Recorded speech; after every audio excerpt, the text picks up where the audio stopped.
Bon bref, vous voulez tous parler Faux. de ce sujet, donc il y a eu un débat. Alors c'est vrai que déjà avant même de parler du fond du débat, on pourrait trouver ça un peu surréaliste que une représentante du gouvernement, elle est secrétaire d'État je crois, chargée à plein de missions, je sais pas, pourquoi elle débat avec un journaliste? Le mec c'est pas un homme politique.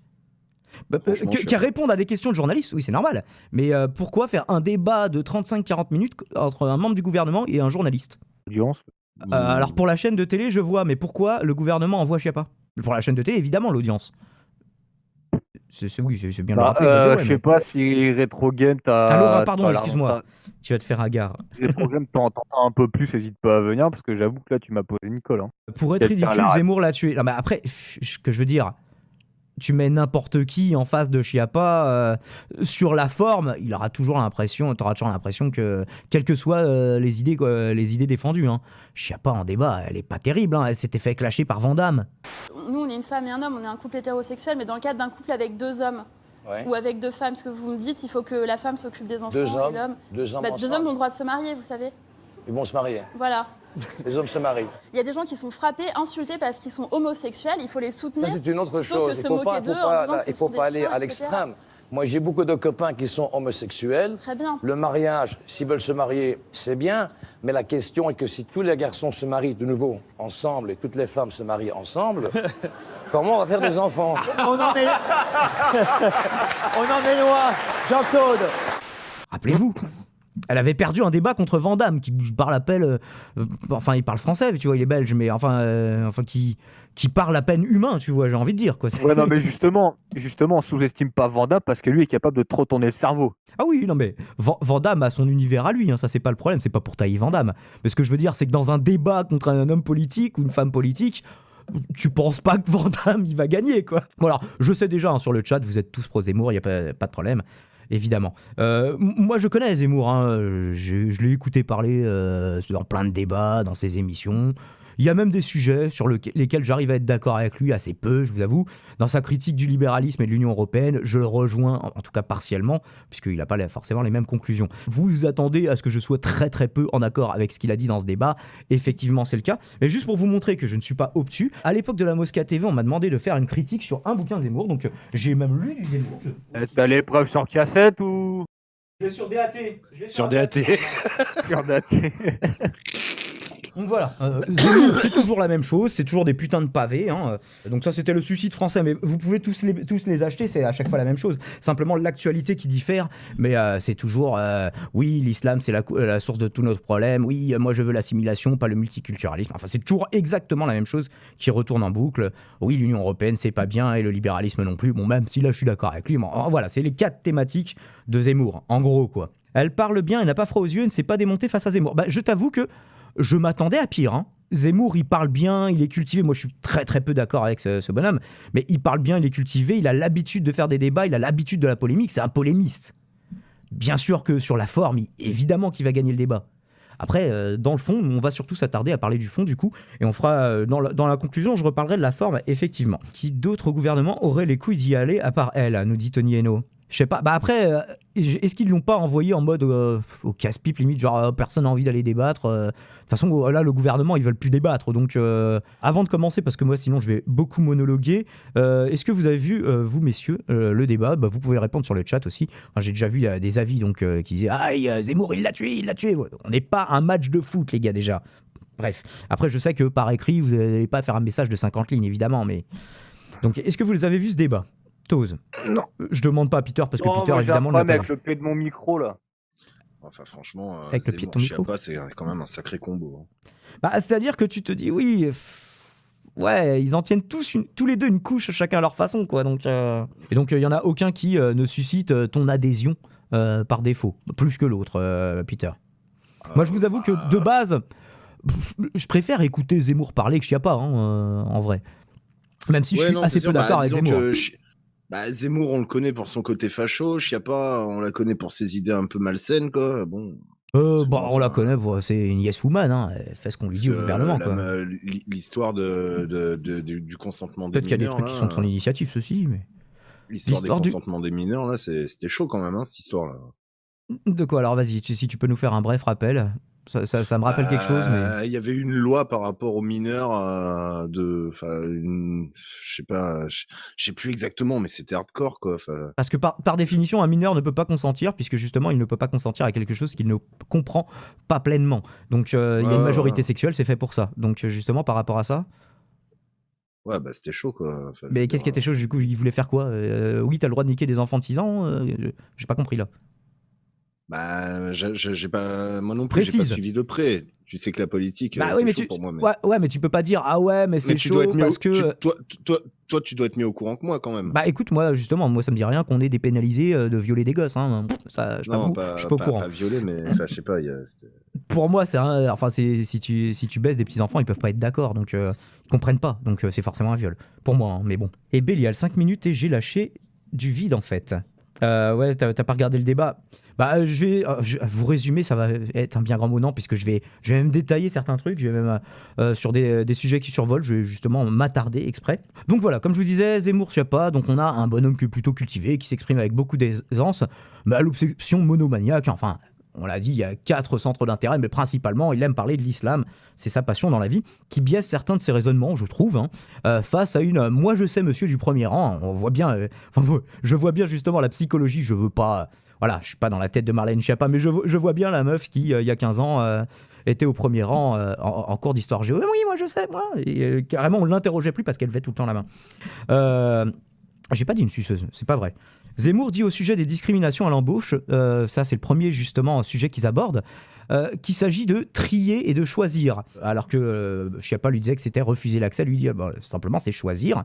Et choisir d'ailleurs, c'est pas interdit, on peut tout à fait trier les gens sur leurs compétences à l'embauche, sur le marché de l'emploi c'est même plutôt recommandé, sur les compétences, les connaissances, l'expérience, le cursus scolaire. Donc, suivant le poste, même vous avez plutôt intérêt à discriminer les gens là-dessus. Et c'est le but d'un responsable ressources humaines dans une grosse boîte ou d'un patron qui monte son affaire. Alors, simplement, ce qui est précisé, c'est que les filtrer en raison de leurs origines ethniques, leurs croyances politiques ou religieuses, c'est interdit. Selon moi, c'est même contre-productif. C'est-à-dire que si tu refuses l'accès à tout un tas de métiers aux gens qui ne sont pas dans la majorité ethnique, politique ou religieuse, tu vas segmenter la population française. La République une et indivisible, va plus être tellement unie, tu vois. Donc, à partir du moment où il y a des catégories de la population qui ont l'impression d'être, à juste titre, du coup, laissées pour compte. Bon, évidemment, il ne faut pas que ça rentre en contradiction avec leur métier, leurs croyances. Par exemple, on ne va pas demander à une musulmane très pieuse de faire un défilé de lingerie, un film porno, ou un communiste de mettre en œuvre un plan social et un licenciement, tu vois, et une délocalisation. Donc, évidemment, il y a certains cas, en fait, quand c'est dans la nature même du boulot, évidemment, que tu peux discriminer sur ce genre de choses. Mais par exemple, voilà, je vois pas de cas où sur la couleur de peau, je sais pas, peut-être si, un démonstrateur en UV ou un truc comme ça, tu vois, mais tu peux toujours trouver des contre-exemples. Ah oui, donc il dévie un petit peu après, où il dit, je sais pas, est-ce que vous avez été dans un resto chinois? Ça, c'est pareil, c'est insupportable. Tu réponds toujours à côté, quoi. Tu emmènes le débat ailleurs, quoi. Bref. Est-ce que vous avez été dans un resto chinois? Parce que les serveurs, ils sont vachement asiatiques quand même. Un débat de haute volée, je vous ai prévenu. Donc, alors, Schiappa lui répond, oui, dans les restaurants italiens, c'est pas forcément des Italiens. Ce qui n'a pas du tout plu à Zemmour. Ce qui l'a en tout cas pas contenté. Alors moi je confirme ce que dit Schiappa des cuisines des restaurants italiens, parce qu'on parle du personnel de salle, mais après elle parle des cuisines. Encore que nos pizzaiolos justement venaient d'Italie, et que j'ai moi-même des origines italiennes, mais il y avait des Français, Portugais, Dominicains, Marocains, toutes les nationalités bossaient en cuisine, quoi. Par contre, ils avaient une pratique vachement limite qui consistait, j'en avais je crois déjà parlé, à donner des prénoms italiens aux cuisiniers maghrébins. Il y a un Karim qui se faisait appeler Bruno. Mais moi, au début, on me l'a présenté. On m'a pas dit il s'appelle Karim, mais devant les clients, on va l'appeler Bruno. C'est non, tiens, je te présente Bruno. Et le mec, pendant 3 semaines, je l'appelais comme ça. Et je remarquais des fois, je l'appelais, et le mec m'entendait, mais il réagissait pas. Et je lui dis, mais tu t'appelles pas comme ça en fait. Et il me fait non. Et le mec, il me dit, ouais, c'est eux qui m'ont demandé, c'est mieux si tu t'appelles comme ça. Je trouvais ça abusé. Enfin bon, je sais, je suis anti-raciste, tout ce que vous voulez. Même les racistes, je pense que ça peut les choquer, en vrai. Même quelqu'un de raciste qui est un tant soit peu de jugeote, il se dit ouais, c'est quand même chaud de dépouiller quelqu'un de son prénom, quoi. Que t'es dans une entreprise et ton identité, on va la refaçonner, connard, on s'en bat les couilles de qui t'es.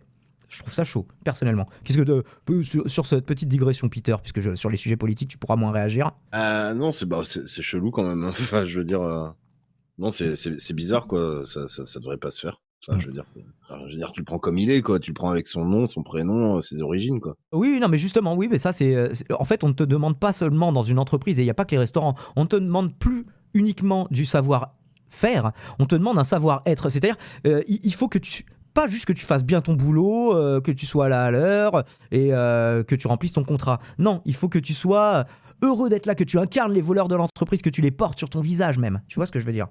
Ah ouais.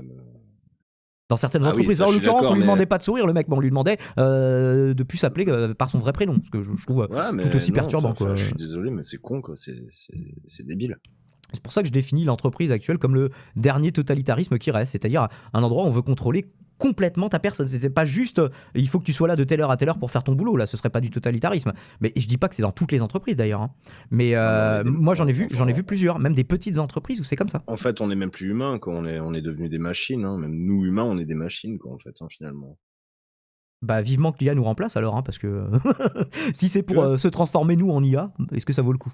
Justement, je vais essayer de concéder un point à Zemmour. On peut comprendre que les propriétaires, alors, on peut le comprendre, que les propriétaires d'un restaurant estiment préférable d'avoir un personnel en salle, je précise, qui a une apparence qui corresponde à la nationalité de leur cuisine. Tu vois, justement, il dit les restos chinois et les serveurs sont asiatiques.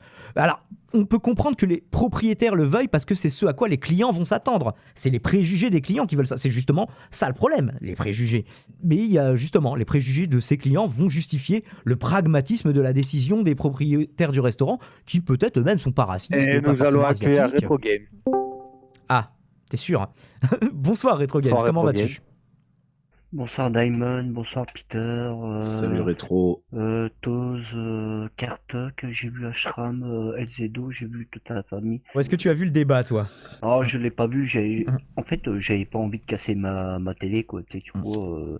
Alors toi, je ne veux pas présumer, toi tu es plutôt pro Zemmour ou pas ? Ni l'un ni l'autre. En C'est fait, bien, bah, tu on sais, pourra peut-être avoir un c'est débat comme- intéressant non, là. regarde, c'est comme l'inspecteur d'école. Tu sais, après, pour juger Alors je vais te demander de limiter la durée de tes digressions. digressions par contre, un Retro Games d'avance, parce que tant que j'ai pas d'accord, fini ok. le sujet. Ouais, Mais d'accord. vas-y, mais En fait, essaie de faire en une phrase. je quoi. me mets toujours un petit peu en retrait et en fait j'analyse pas à chaud, j'analyse à froid et en fait mais tu sais il y a pas photo quoi. En fait elle s'écoute elle-même. En fait quand tu lui mets Tu un parles de argument qui ? en De face Marlène d'elle, Schiappa ? oui, voilà, D'accord. elle parle tout seul, elle parle pas dans le vent, mais je veux dire, elle ne s'écoute Ah non, moi, que soi-même. justement, Elle croit que, tu sais, mais c'est comme si. elle c'est donnait comme des si, vrais éléments à Zemmour qui souvent a répondu à côté, j'ai trouvé. Enfin, qui emmenait le débat, qui le faisait glisser sur autre chose, tu vois. Comme justement, on lui parle de discrimination. Par Il fait, rapport est-ce que au vous avez été dans un cuisinier, restaurant chinois récemment ? Et, oui, c'est pas complètement sans rapport avec le débat, mais tu le fais complètement de glisser. Voilà. Et ça. Justement, elle détourne là le débat.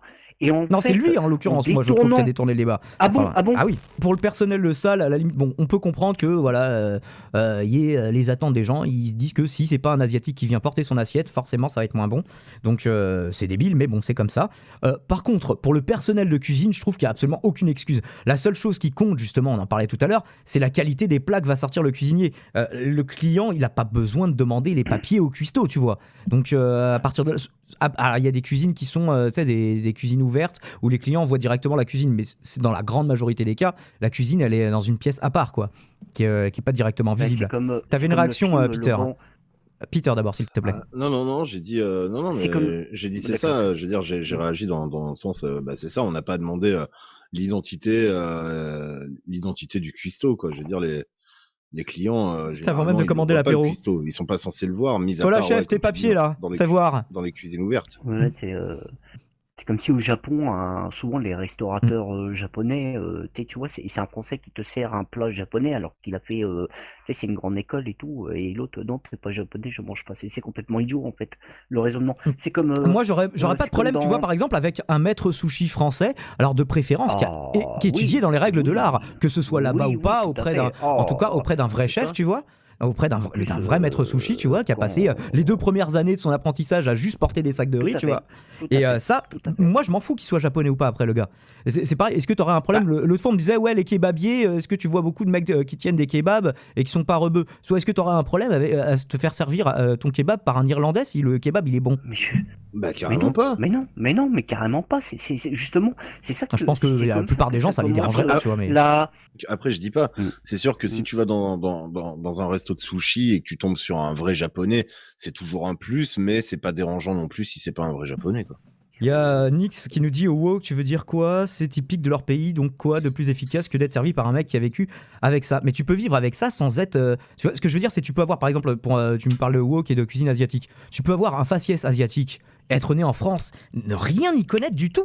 On t'a pris dans le resto comme serveur parce que t'as une tête d'asiatique, donc ça passe. Je trouve ça débile. Et par exemple, ou en cuisine, tu vois. Mais je préfère un mec qui, comme tu le dis, a passé sa vie avec ça. Mais quelle que soit son origine, t'as pas besoin. Tu peux apprendre la cuisine des très jeunes, vu que généralement c'est un CAP, en tout cas dans ce pays, et tu peux te spécialiser dans ce que tu veux après. Le mec, il a très bien pu partir derrière dans un pays, je sais pas, en Corée du Sud pendant 6 ou 7 ans, et il a fait que ça là-bas. Et quand il revient, bah, il est tout aussi respectable que n'importe quel autre chef, tu vois. Et il y aura peut-être des chefs coréens meilleurs que lui, et des chefs coréens moins bons que lui, et des chefs français meilleurs que lui, et des chefs français moins bons que lui.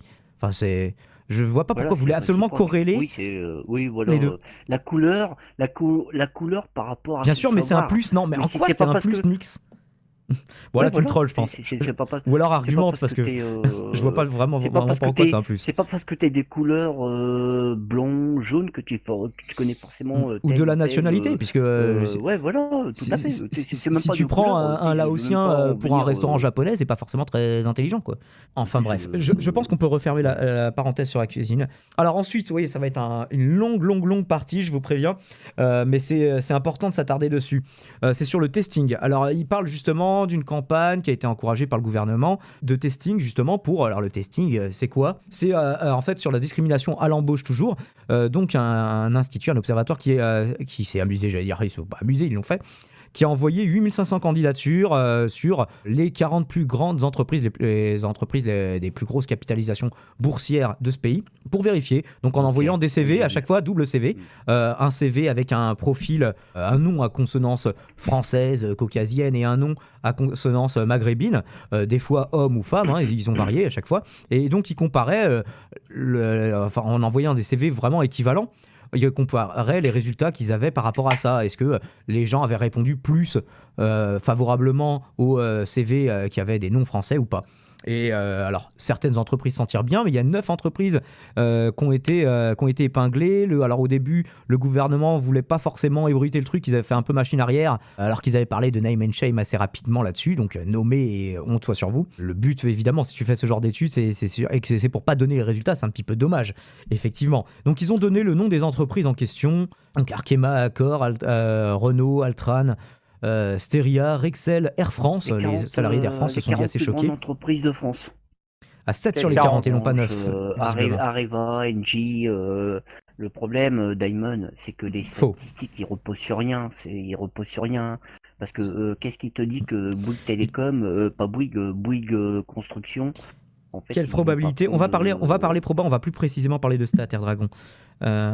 Pour que la décision de ne pas engager n'avait rien à voir avec la couleur du candidat, vraiment stupide ces trucs-là. Justement, on va en parler. Justement, alors le but aussi, c'est de leur part, c'est d'envoyer des CV équivalents. Si les CV, genre ils ont eu les mêmes expériences, le même cursus, exactement.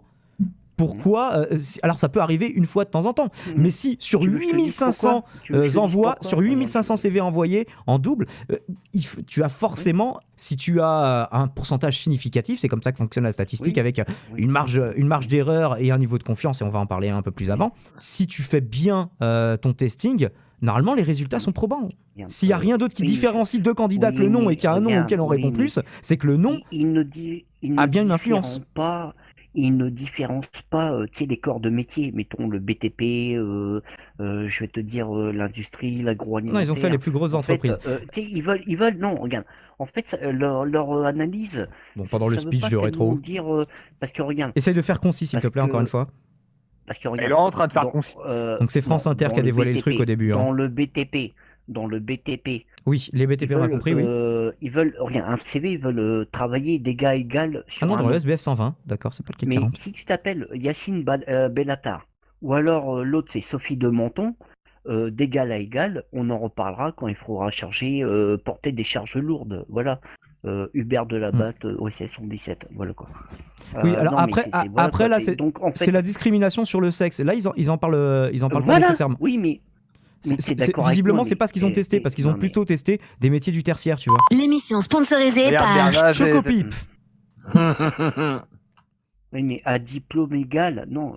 Ce que tu veux dire, c'est à diplôme À égal. candidature égale, c'était pas simplement les diplômes. Candidature égale à diplôme égal par rapport à discrimination du nom. Oui, je suis d'accord.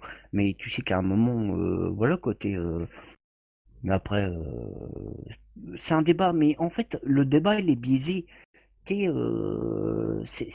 un débat biaisé. Ah, je pouvais le lire en entier hier, celui-là. C'est un débat qui est biaisé. Pourquoi? Alors, en une phrase, c'est quoi le rapport avec OSS 117? Non, parce que déjà, ils ont été dans des grandes entreprises. En fait, pourquoi ils n'ont pas été voir les PME, les TPE, les petites moyennes entreprises, les TPP. très petites entreprises? Ouais, voilà. Parce que tu sais, ils ont juste fait leur parce que recherche c'est à côté. il faut Ils ont tu ne peux créé pas parce que tu ne peux pas en un envoyer sondage Ipsos. Parce que justement, sur une petite entreprise, ils n'ont pas le même besoin de recrutement, donc tu vas pas les bombarder avec 70 CV que tu leur envoies. Ce serait ridicule. Parce que eux, ils ont juste besoin de recruter un salarié. Donc sur un salarié, effectivement, là je rebondis sur ce qu'ils disaient sur le chat, ce ne serait plus pertinent. The Alchemist, les gars, je viens de débarquer, c'est normal ou que je comprenne pas où il veut en venir. C'est normal, The Alchemist, mais c'est pour ça. Merci pour cette intervention Retro Game, je te redonnerai la parole après. Donc on va en parler de façon un peu plus sérieuse, j'espère, ça j'en sais rien. En tout cas, j'ai passé du temps à m'intéresser au truc. J'ai pas réussi à retrouver l'étude, donc bon, je vais vous en parler complètement. Donc l'étude, justement, elle a une méthodologie contestée par les entreprises visées, c'est ce que le Zemmour s'est empressé de dire, notamment Renault qui s'est exprimé plus avant sur la question, qui pointe notamment un envoi des candidatures à des managers qui n'étaient pas aux ressources humaines spécifiquement, donc qui n'étaient pas forcément compétents pour décider. Après, un manager peut décider de recruter pour sa propre équipe sans forcément passer par les RH, même dans les grosses boîtes, ça peut se faire. Bon, enfin bref. Et que du coup, voilà, il y avait s'il y a de la discrimination, c'est normal, c'est parce que c'est des mecs qui sont pas formés à ne pas faire de discrimination. Une défense comme une autre, bon. Et surtout pointe du doigt un faible échantillon, donc 60 paires de CV qu'ils ont reçus et qui relativisent avec leurs 100 000 candidatures annuelles reçues. C'est vrai que c'est énorme, 100 000 candidatures. Est-ce qu'il y a moyen de vérifier ce chiffre? Je ne sais pas. Est-ce qu'on a des raisons d'en douter? Peut-être un peu, mais on va partir du principe qu'il est vrai. Ah tiens, si, j'avais quand même... ça me semble énorme, 100 000. Après, c'est le groupe Renault, hein, c'est pas une usine dans une ville, quoi. C'est 100 000 quoi, salariés? 100 000 de candidatures spontanées reçues annuellement. Par Renault? Par Renault, le groupe Renault. Donc ça fait vraiment beaucoup. Oui, c'est Renault, mec. Hein. C'est plausible, oui. Ah oui, c'est complètement plausible. Des managers dont recruteurs, donc justement, on en parle. Je pense que, tu sais, déjà, l'usine Renault, en fait, il y a 180 000 salariés, déjà avec l'affaire Carlos Ghosn. Et donc, pour finir le débat sur la géopolitique, c'est normal en Russie. Et en Chine aussi. Tu laisses ta place du coup, Peter. Eh bien, écoute, je te souhaite une bonne soirée. On peut te retrouver demain pour Rock and Talk et Free Rock and Talk, yes. Free Rock and Talk. Et sinon pour ta radio libre le jeudi. Donc reprenons sur le testing, les statistiques, la méthodologie de ce testing qui a été contestée. Donc je vous le disais, notamment par Renault, qui disait qu'il y avait, alors déjà c'était pas forcément c'était adressé aux managers, mais pas forcément aux bons managers, aux responsables des ressources humaines. Et ensuite que voilà, les 76 paires de CV qu'ils ont reçus par rapport à leurs 100 000 candidatures, c'était pas assez. Donc d'ailleurs sur ce rapport qui actuellement n'est pas accessible, donc pour me prononcer plus avant, j'attends quand même d'avoir accès à l'étude elle-même, parce que là le lien actuellement ça donne rien. Je vais vous montrer une erreur 404 not found. Donc oui, en plus j'ai cherché, il y a plein d'articles qui renvoyaient vers ce lien, tous cet unique lien. Donc pourquoi l'étude n'est plus en ligne? Je ne vais pas faire de complotisme, mais toujours est-il qu'elle ne l'est plus. Alors, il y avait une page d'avertissement, une pleine page d'avertissement du gouvernement lui-même qui disait que le but c'était pas de foutre dans la merde une entreprise en particulier et de leur causer du tort économiquement. Mais voyons en tout cas ce qui en a été dit et ce qui par contre n'a été contesté par personne. les chiffres et comment fonctionnent les statistiques. Il y a des choses qui se sont cassées derrière quelqu'un. Je ne sais pas qui. Toz, il y a des explosions chez toi. Enfin bref. Non, c'est chez Retro Game. Oui, c'est moi. D'accord. J'ai Ah, pu bah, c'est tomber, normal alors. Testing, je connais pas cette chanson de Renaud. Ah si, son dernier album, il est très bien. Il y a Toujours Debout et Testing. Franchement, c'est deux bonnes chansons. Hein. Alors, comme je vous ai dit tout à l'heure, moi, j'ai une formation littéraire, même si j'ai dû rattraper le programme, l'équivalent de Terminal S dans mes études supérieures, donc pas un gros niveau de maths, mais tu fais quand même des statistiques descriptives et inférentielles et un peu de proba, donc ça m'a permis au moins de comprendre ce dont il parlait. Du coup, alors Renaud, effectivement, s'ils reçoivent autant de candidatures, l'échantillon des 76 paires de CV est moins représentatif. Alors, pour vulgariser du coup le domaine, donc je suis pas tout à fait ignorant comme je vous ai dit, mais je suis pas un spécialiste encore une fois. Dans le cas d'un sondage, et le testing ça se rapproche un petit peu de ça, c'est un sondage secret quelque part, avec une marge d'erreur de 5%, ce qui est souvent pris par défaut, il aurait fallu envoyer 383 CV à Renault contre 152 ici, donc la marge d'erreur serait de 7,94%. Ça suit, bon, pour les gens qui s'intéressent, la loi normale pour ce genre d'échantillon. Et tu sais, Daimon, le testing, ça a toujours existé. Hein. Oui, alors attends, je finis juste là-dessus. Donc 7,94% la marge d'erreur, en l'occurrence, dans ce qui a été testé chez Renault. On ne sait pas quelle a été la proportion entre les candidatures reçues annuellement et les candidatures envoyées par cet organisme dans la période de testing pour les autres entreprises. Après, 7,94, c'est pas forcément à jeter. Il faut savoir que 10%, c'est généralement le maximum acceptable. Après, au-delà, ça sert à la limite pas plus à rien de faire des statistiques, mais elles sont peu pertinentes. Tu avais une réaction rapide, je crois. Oui, ça a toujours existé, le testing. Est-ce que tu te rappelles, il y a 20 ans, tu sais, en boîte, tu avais toujours le videur, tu m'étonnes, tu viens avec 4 potes de couleur, peu importe, mais tu rentrais pas. Par contre, tu viens avec 3 meufs, tu rentrais toujours. Tu sais, le sketch, je sais plus le mec, comment il s'appelait là. Toi tu rentres pas, toi tu rentres pas, toi je t'aime pas, toi tu rentres. Ah, c'est le ch'ti, ça. Êtes-vous pour ou contre le testing Retro Games? Contre, forcément. Pourquoi contre? Parce qu'en fait, c'est rien. En fait, c'est juste une analyse de personnalité, quoi. En fait, c'est pas de la ça te donne c'est un pas de la sondage, personnalité, c'est de à l'analyse statistique. à un moment T, ça te donne une. Oui, mais on vit dans le moment T, société, donc le niveau de confiance. J'ai commencé à en parler, j'essayais pendant que tu étais en train de faire ton exposé Retro Games. Du coup, le niveau de confiance, en gros, c'est combien de fois, si on répète ce testing, on obtiendra des résultats similaires. Et combien de fois on sortira de la marge d'erreur dont j'ai parlé tout à l'heure. En l'occurrence, là, on prenait 5%. Du coup, la représentativité de cet échantillon, il est plus difficile à mesurer, en l'occurrence parce qu'on ne connaît pas le niveau de confiance, même s'il y a eu des précédentes études par le passé. Donc Renault, en l'occurrence, ils ont raison par rapport au testing qui a été fait sur eux. Ils ont raison de relativiser le résultat qui les concerne. Mais l'ensemble de l'étude, elle utilise un échantillon qui est tout à fait suffisant. C'est-à-dire que 8500 candidatures par rapport, même si tu considères la population française entière, donc 67 millions de personnes et des brouettes à l'heure actuelle, on a une marge d'erreur de 1,40%, même avec 99% de niveau de confiance. Hein, donc, le problème, c'est que cette défense de Renault, justement, elle va être prise par les identitaires pour dire que de toute façon, il n'y a pas de discrimination, que cette étude, elle est invalidée. Alors que Renault eux-mêmes, les chiffres, ils sont pas faux. Renault eux-mêmes ne remet pas en doute l'ensemble de l'étude en question. Par exemple, son porte-parole, j'ai noté une déclaration. Personne n'est à l'abri de pratiques discriminatoires ténues dont on ne se rend pas vraiment compte. Renault ne rejette pas les résultats de l'étude, mais estime que plus qu'un problème RH, donc de ressources humaines, il reflète un problème de société.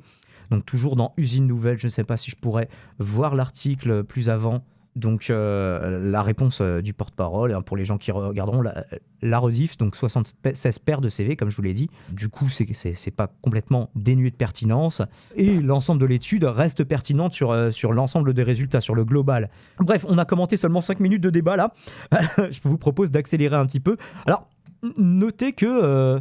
on apprend quand même quelque chose d'assez surprenant, c'est-à-dire qu'en matière romantique et sexuelle, Marlène Schiappa a déclaré ne pas être un service public. Tu peux répéter, romantique et sexuelle, elle n'est pas un service public. Le débat atteint des sommets. Je vous laisse en juger. Imaginez, je vous fais des avances. Vous les refusez. C'est une discrimination, mais elle est tout à fait légitime. C'est pas un service public. Mais non, heureusement, grâce à Dieu. Dernière chose, vous êtes déjà allé dans un restaurant chinois. Bref, je ne suis pas un service public, non, grâce à Dieu. Toz, est-ce que tu penses que Marlène Schiappa est un service public ? Si on peut laisser parler Toz un peu de temps en temps aussi. C'est plutôt en... Bah ouais, complètement. Ouais, c'est un service public. Et toi, tu votes pour Non. Non, mais Toz, Littéralement. Ouais, qu'est-ce qu'il y a? tu votes pour que Marlène Schiappa devienne un service public si on fait un référendum dessus? Ou pas? Ah ouais. Je sais pas, je te pose la question. Oui, caissière Leclerc ou Super U. Mais Après, en fait, ça dépend même, ce que même t'appelles elle, un référendum, quoi. Ouais, voilà, c'est un Êtes-vous service pour référendum public. Bah, de référendum, ça, attends. êtes-vous pour ou contre que Marlène Schiappa devienne un service public? Non, qu'on l'envoie sur la Lune. Oui, tu sais, je pense que le référendum. Je pense qu'elle va être utile là-bas, ouais. 70, 30 ans. Je pense que la conquête spatiale peut prendre un autre tournant si elle y va. Du coup, une question intéressante, si on peut recentrer un petit peu le débat, soulevée involontairement par Schiappa, du coup, j'imagine, parce qu'il creuse pas du tout la question. Par Schiappa et Zemmour, hein, c'est un des moments où le débat aurait pu devenir intéressant. Le droit est-il une traduction de la morale ou de l'efficacité, de l'efficience, du pragmatisme, si vous préférez? Bah, sans doute un petit peu des deux. Du coup, ils en parlent pas davantage. Zemmour dit que pour eux, ce qu'ils essaient de légiférer, c'est simplement l'expression de leur morale, Non, ce dont se mais défend Schiappa. il y a le droit. Tu sais d'où il vient, Zemmour? Du pôle Nord, on en parlait fait, tout à l'heure. Oui, voilà, il vient du pôle Nord, mais en fait, c'était Il a dit, un juif Eric, c'est un immigré, prénom scandinave, pied il vient du noir pôle et Nord. tout.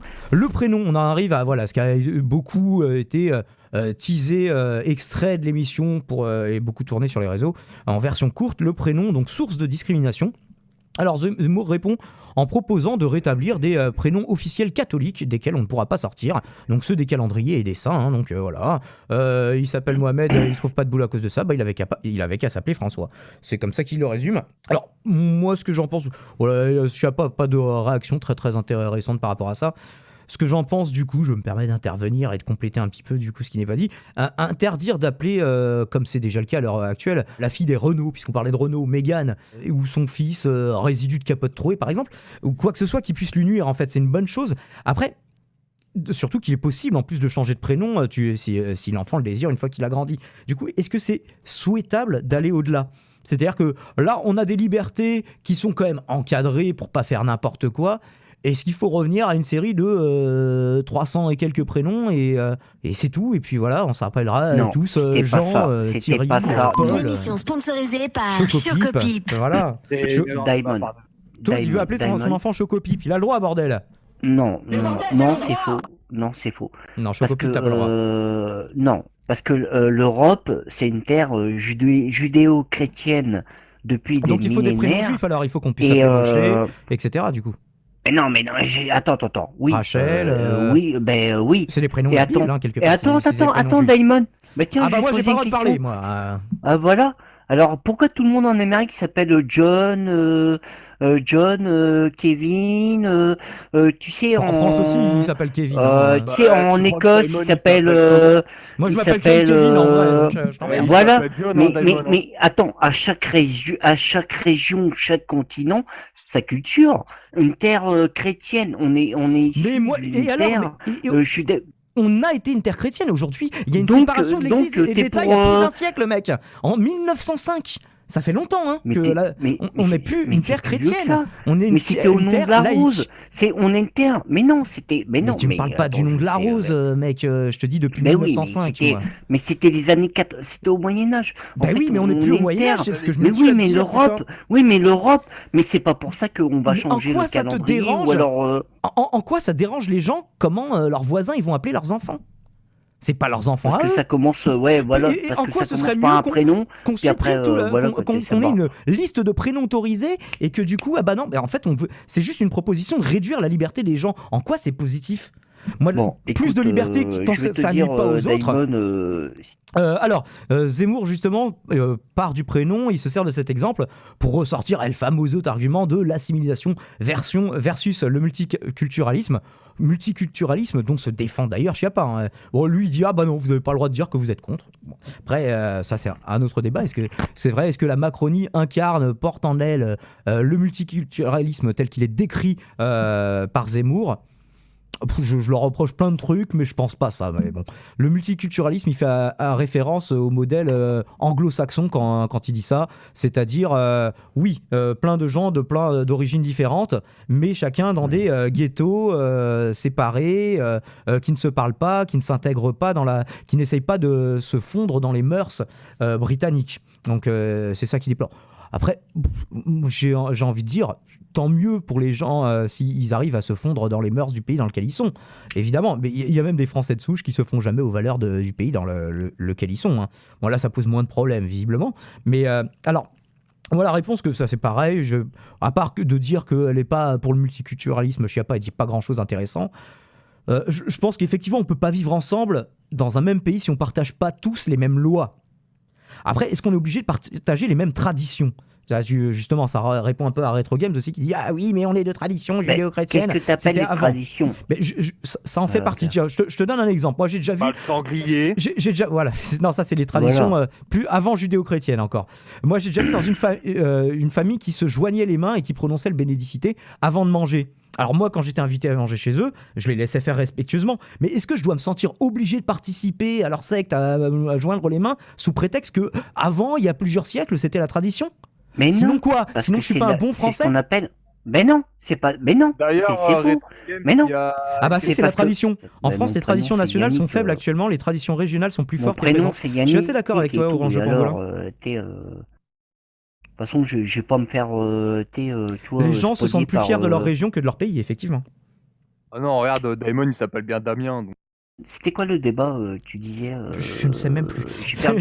J'ai perdu le fil de la question. La tradition. Est-ce qu'on est obligé de partager les mêmes traditions ?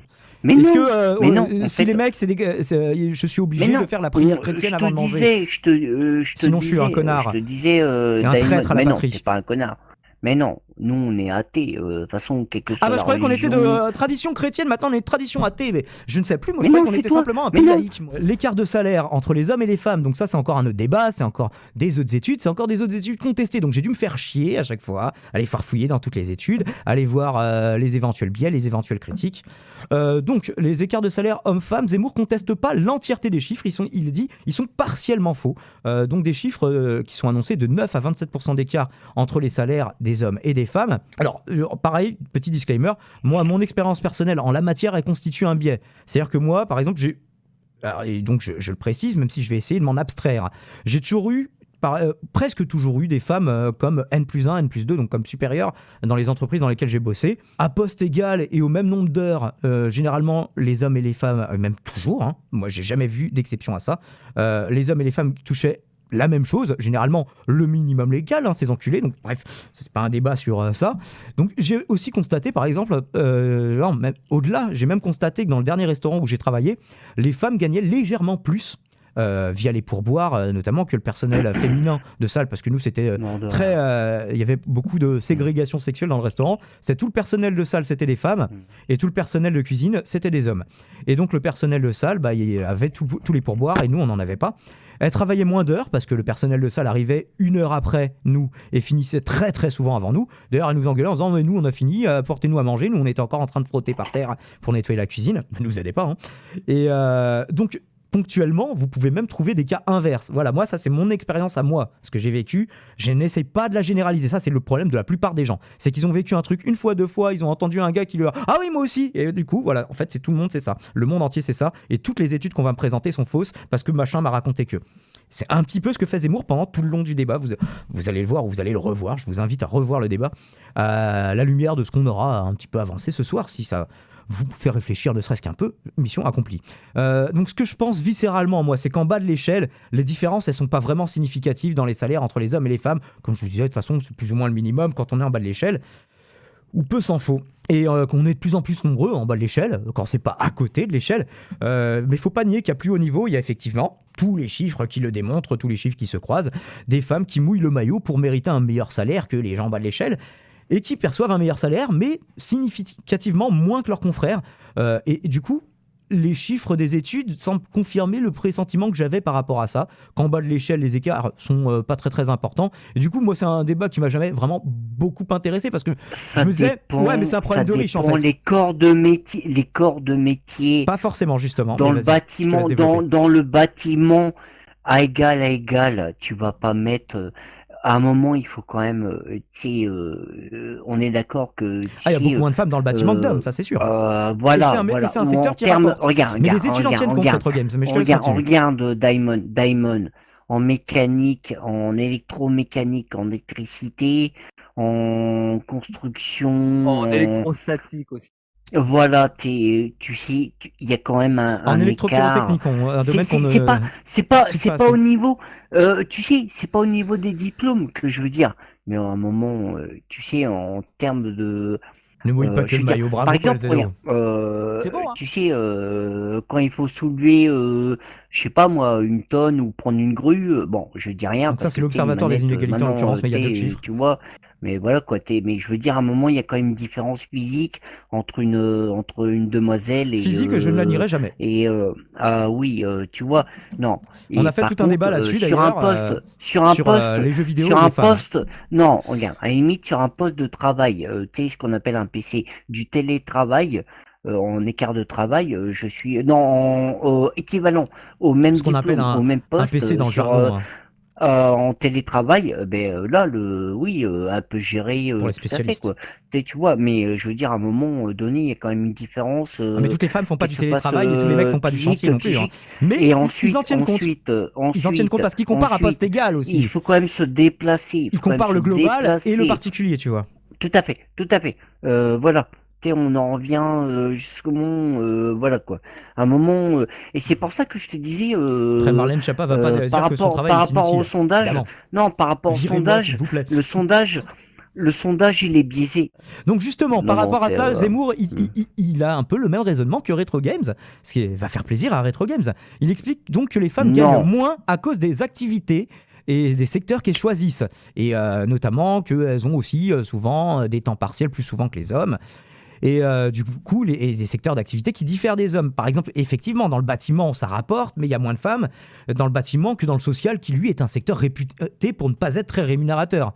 Alors, les études, justement, comme je te le disais, elles en tiennent compte. Et à poste égal, on n'est pas à 27% d'écart. À poste égal, il reste 10,5% d'écart de salaire constaté et non expliqué. Donc sur le global, les femmes gagneraient si vous préférez, parce qu'effectivement, toutes les études n'arrivent pas au même chiffre pile. Les femmes gagneraient donc 25,7% de moins, ou on peut dire, vous savez comment fonctionnent les pourcentages, que c'est les hommes qui gagnent 34,6% de plus. Après, ils arrivent sur la discrimination positive, donc je vais peut-être vous laisser conclure, messieurs. D'abord sur les écarts de salaire entre les hommes et les femmes, si vous avez tout aussi, parce que toi tu ne t'es pas exprimé. En fait, donc, à diplôme égal, mais toi, après il faut voir la charge de travail.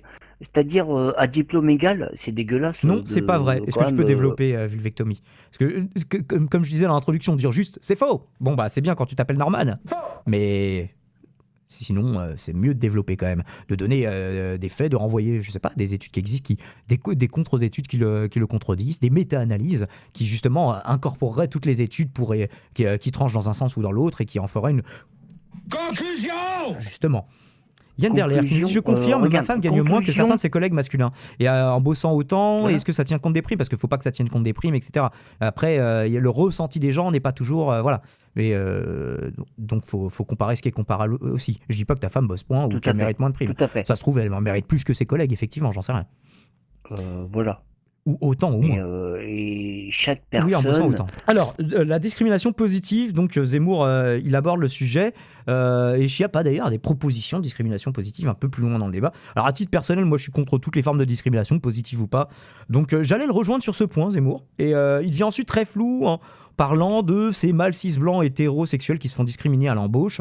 Non pas que ça existe pas de façon marginale, hein, évidemment. On en avait parlé justement dans une autre émission. Oui, peut-être que y a des endroits où ils te prennent pas parce que pour bosser dans un kebab, il faut pas que tu aies une tête de jambon beurre, ça va pas.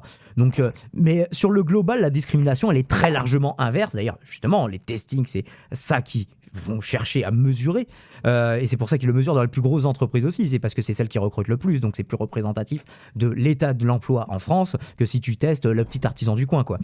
Ou, après, s'il fallait tous les tester, on en revient au problème statistique qu'on abordait tout à l'heure. Alors, quand Schiappa lui demande justement des chiffres en lui disant justement ces blancs qui se font discriminer, il faudrait avoir des études, des chiffres, et là il répond qu'il rencontre tous les jours, je cite, des gens qui lui disent ça, des témoignages individuels opposés à des études répétables et répétées. Je vous laisse en conclure, qu'est-ce que vous préférez, à quoi vous préférez vous référer. Je sais que la plupart des gens ils préfèrent le témoignage de quelqu'un qu'ils connaissent. Moi je préfère avoir des chiffres qui se recoupent et qui se vérifient sur plusieurs études par des gars différents, mais chacun son délire. Alors excédé, là, Zemmour, à ce moment-là, il déclare que ces témoignages valent bien la méthodologie bidon des études qu'on vient d'examiner, hein, justement.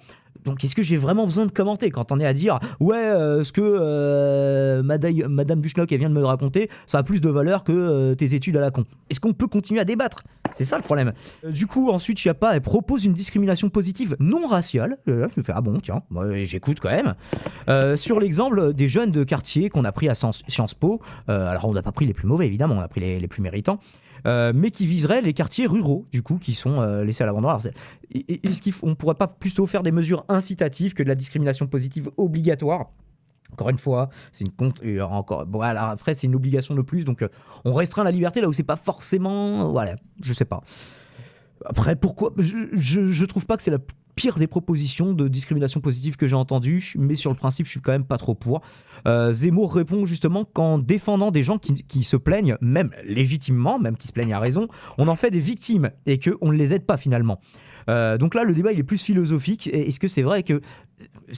Oui, c'est vrai qu'on peut apprendre et se forger dans l'adversité, même parfois pas plus facilement, puisque c'est dans l'adversité, mais on se forge parfois plus, un caractère plus trempé, peut-être des compétences plus avancées dans l'adversité. Est-ce à dire qu'il faut laisser les gens souffrir pour leur bien? Question plus philosophique, là c'est pareil. Vous pouvez reprendre le verso de vos deux copies doubles de tout à l'heure, si vous voulez, poursuivre le débat. Je comprends pas quand on met discrimination, nous dit Yann Derler, et positif dans la même phrase, l'un à côté de l'autre, ça me choque toujours. Moi, je t'avoue que moi, d'instinct, je le ressens un peu comme un oxymore. Oui, tout à fait. En quoi la discrimination pourrait être positive? Qu'est-ce que c'est? Déjà, une discrimination.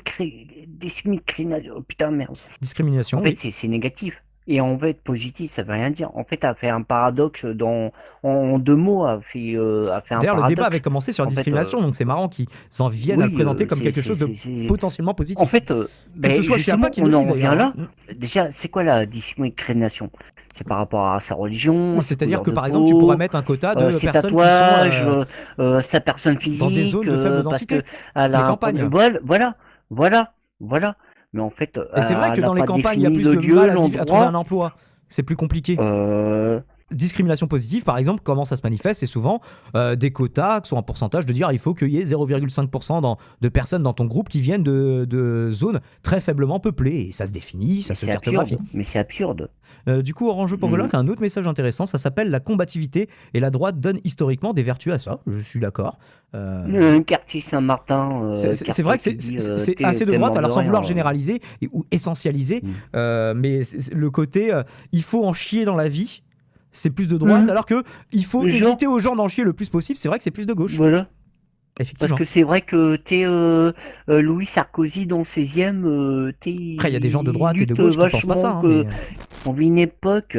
En fait, nous, ce qu'on avait connu dans les années 80, putain, on était heureux, quoi. On était bien. Et maintenant, mais dans tout phénomène de nostalgie, il y a aussi le côté, justement, c'est la nostalgie. Ouais, j'aimerais retourner à cet âge-là. Mais est-ce que la période était si bien que ça? Les gens qui avaient 49 ans à l'époque, dans les années 80, ils trouvaient peut-être que c'était bien dans les années 60 quand j'étais jeune, tu vois. Mais carrément. Ouais. Et après, ils se sont dit... Et du coup, ça allait beaucoup mieux. Donc ensuite, un autre débat qui va vous faire plaisir, le débat qui vous fait le plus plaisir, la discussion qui glisse ensuite sur le grand remplacement. Et oui, on l'attendait. Le grand remplacement, et je ne m'attarderai pas dessus, puisque pour la bonne et simple raison qu'on en fera une émission spéciale avec un invité. Donc Zemmour prend pour exemple la seule démographe qui valide, et encore seulement en partie, cette thèse, donc à savoir Michel Tribala. En passant, Tribala ne valide pas le grand remplacement selon la définition de Renaud Camus. Elle est juste en désaccord avec des chiffres, sur des chiffres avec ses confrères. D'ailleurs, je la cite, « Je ne suis pas sûr que l'expression le grand remplacement se rapporte seulement à l'inéluctabilité d'un remplacement numérique par des populations venues d'ailleurs, musulmanes en particulier, ce qui peut arriver localement. Il me semble que son succès vient de son pouvoir d'évocation de certaines situations vécues. » Donc elle a dit en gros, oui, il y a certaines populations qui, localement, peuvent devenir majoritaires. Elle n'a pas du tout parlé d'un grand remplacement à l'échelle du pays. Donc, vous citez Tribala, lisez-la, écoutez-la, arrêtez de dire « Ah, ça y est, il y a une démographe, elle l'a dit. Elle a dit grand remplacement, donc c'est bon. » Essayez d'aller au fond des choses. Moi, c'est ce que j'ai essayé de faire, c'est ce que je continue à faire, parce que c'est un truc qui est tellement un peu... tendue dans la société française, cette question-là. Je crois qu'il y a 48% des Français qui croient au grand remplacement. Donc ça veut dire qu'il y a plus ou moins moitié-moitié. C'est le parfait exemple d'un truc qui clive complètement la population en deux. Donc voilà, justement, je vais bien tout sourcer. Là, j'ai commencé à constituer un bon dossier. On reviendra sur cette question. Alors, Schiappa lui oppose Hervé Lebras, El Famoso Hervé Lebras, que Zemmour qualifie immédiatement de Lysenko. Alors, pour rappel, qui est Lysenko? C'est vrai? C'est qui? Lysenko, c'était un technicien agricole de l'URSS qui s'était mis bien avec Staline, même bien, jusqu'à diriger des institutions scientifiques et faire déporter ses confrères. C'est pratique, du coup, les mecs qui sont pas d'accord avec moi, avec qui il était en désaccord. Au goulag. Ah bah oui. Et qu'il envoyait au goulag, tu sais, entre 1929, c'était ça, non? Alors, Lysenko, c'est oui, dès les années 20, effectivement. Dès les années Voilà. 20, il a pu en faire déporter. Il l'a mis au goulag, il l'a purgé. En fait, c'était horrible. Par exemple, tous les partisans de Mendel. En fait, il est passé, Mendel, c'est tu sais, la génétique moderne. Il l'a fait déporter tous les mecs qui n'étaient pas d'accord, qui n'étaient pas des lysenkistes. C'était devenu plus ou moins la science officielle. Hein. À part dans le domaine nucléaire, où ils ont laissé des vrais mecs compétents, visiblement, dans le domaine nucléaire. Mais après, dans tous les domaines scientifiques, sinon, Lysenko, petit à petit, il est monté en grade de ouf, quoi. En pratique, ce qui s'est passé, il avait des théories, hivernalisation du blé, tout ça, j'ai regardé. C'est des trucs qui marchait à la marge, tout au plus. On a réussi à trouver des utilités aux travaux de Lysenko longtemps après sa mort, et encore une utilité très faible, mais je tenais quand même à le dire, voilà. En pratique, Lysenko, c'est un imposteur. Hein. Peut-être qu'il y croyait d'ailleurs vraiment, hein. Mais il a fait régresser l'URSS de plusieurs décennies dans le domaine de la génétique. C'était les partisans de Mendel qui avaient raison. C'était pas Lysenko ou ses propres partisans. Mendel n'était pas contemporain, hein. C'était un mec, un Allemand dans un monastère un siècle avant, quoi. Mais il avait fait des travaux sur les pois qui continuent, en tout cas sur la génétique en général et sur celle des plantes en particulier, à être la référence, quoi. Donc on le prend souvent, Lysenko, comme exemple, pour désigner ceux dont les idéaux politiques viennent biaiser justement les conclusions scientifiques. Alors c'est pour ça que Zemmour qualifie Hervé Lebras de Lysenko, en disant ah oui, bah oui, mais lui c'est un statisticien qui valide pas le grand remplacement, mais c'est parce que c'est de l'idéologie. Parce que pour Zemmour, quand on n'est pas d'accord avec lui, c'est soit de l'idéologie, soit de la morale, mais lui est toujours factuel. Par contre, il ne répond jamais par des faits, toujours par des témoignages et toujours dans l'émotion. C'est ça le problème. Ça lui arrive, hein, sur d'autres sujets, justement, j'en parlerai en conclusion. Donc ce qui est très... Tu sais, oui, attends, non, je continue encore un petit peu Retro Games, parce que là ça fait trop d'interruptions, c'est pas possible. Donc ce qui est très très amusant, c'est justement que le Front National à l'époque avait justement accordé de façon ironique un prix Lysenko à Michel Tribala. Bah ouais, Michel Tribala à l'époque où disait que l'immigration rapportait plus que ce qu'elle coûtait et que les chiffres de l'immigration du rapport Milhoz, ils étaient beaucoup plus élevés que dans la réalité statistique. Les gens ont oublié ça. D'ailleurs, Michel Tribala a l'air elle-même d'avoir oublié d'ailleurs cette période. Bref, d'ailleurs, Michel Tribala n'a jamais donné de soutien au Front National en disant oui, vous avez raison, je vais être la démographe du Front National. Par contre, elle est souvent invitée par Valeurs Actuelles, ce qui est quand même très marqué politiquement, mais peut-être que c'est les seuls à l'inviter aussi, je ne sais pas. Maintenant, de toute façon, elle est à la retraite, elle est vieille, mais elle continue de répondre sur son. Ça n'a pas l'air d'être une zinzin, hein, Michel Tribala. Moi, je suis pas là pour l'enfoncer, c'est quelqu'un qui est convaincu de ce qu'elle dit, j'ai l'impression. Et donc, après, je me demande il s'est passé un truc au début des années 2000 dans sa vie, au niveau personnel, professionnel, et du coup, au niveau de la recherche. Mais le tout a coïncidé. En fait, c'était un débat inutile, neutre. En fait, chacun est resté sur ses positions, c'est-à-dire un est gardé sur ses arguments, l'autre sur ses arguments, sans jamais changer, sans jamais vraiment débattre. En fait, c'est un débat je te mets un bon non, pas neutre. Oui, tu l'as vu le débat ou pas? Non, il l'a pas vu. Alors, je vais faire ma propre conclusion et puis après, on pourra reparler librement, il n'y a pas de problème. Alors là, je vous avais promis que j'allais reparler de la forme, parce que là, j'ai fait que m'attailler sur des points qu'ils abordent et essayer de faire mes propres développements. Mais sur la forme, Zemmour présente bien ses idées, hein, ses opinions qui sont biaisées, auxquelles Schiappa répond à grand-peine, hein, malgré toutes les études qu'elle présente et qu'elle a à sa disposition. Zemmour qualifie, lui, les travaux scientifiques qu'on lui donne, enfin qui lui donnent tort, comme de la morale ou de l'idéologie, hein, c'est selon. Alors que Schiappa, elle donne l'impression de réciter une leçon, tout purement et simplement. Voilà, c'est vraiment le côté la meuf du premier rang, quoi. Alors, encore une fois, là, on est dans la forme. Hein. Sur le fond des questions abordées, moi, je suis forcé de donner l'avantage à la secrétaire d'État sur le coup. J'en suis le premier surpris. Hein. C'est peut-être la première fois que je suis plus d'accord dans un débat avec Marlène Schiappa, même quand elle débattait avec Van Damme. Pour autant, je suis pas fondamentalement pro-Schiappa et anti-Zemmour. si le débat il avait lieu sur l'Union européenne, j'aurais très probablement été plus d'accord avec Zemmour qu'avec Schiappa, parce que Zemmour il aurait eu beaucoup de faits à mettre au discrédit de l'Union européenne, alors que, je sais pas comment Schiappa leur aurait répondu, mais les plus fervents partisans de la construction européenne, généralement, ils restent dans le flou quand ils font des grandes déclarations d'intention, des slogans, mais c'est rare. Alors c'est pas tout à fait impossible de défendre l'Union européenne, factuellement, mais c'est quand même très compliqué. Donc j'aurais pu avoir une position inverse sur ces deux personnages si le thème du débat et ce qui s'était dit avait été différent. Alors, mais la fin de ma conclusion, il a rejoint celle de Retro Games, qui l'eût cru. Justement, je vais de surprise en surprise dans cette conclusion. C'est un débat qui aurait pu être intéressant, qui aurait pu être plus intéressant, mais qui a été gâché par ces deux protagonistes. C'est là que je suis d'accord avec toi, mec.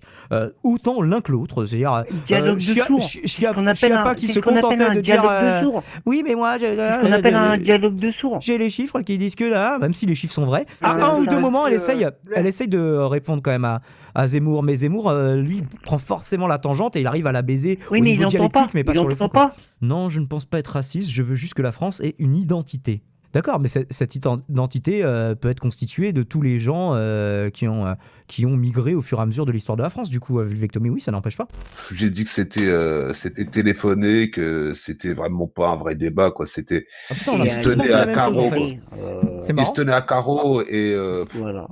Pour moi, j'avais peut-être peur par rapport aux lois ou je sais pas. Elle est restée et aussi. C'est vrai qu'il a commencé comme ça en disant on ne sait pas si on peut parler, si on est sous le coup de la loi et du juge. Et elle est restée sur ses éléments de langage. Il était aussi sur des éléments de langage, Zemmour. Quand il te dit c'est de l'idéologie, c'est de la morale, et qu'il te le répète pendant tout le débat, c'est des éléments de langage que tu assènes aussi, et que tu répètes. Donc, c'est pour ça, moi, un combat d'infirmes, quoi. Enfin, ils sont intelligents, un dialogue cultivés, tout ça, mais. Un dialogue. Un combat d'infirmes idéologique, oui.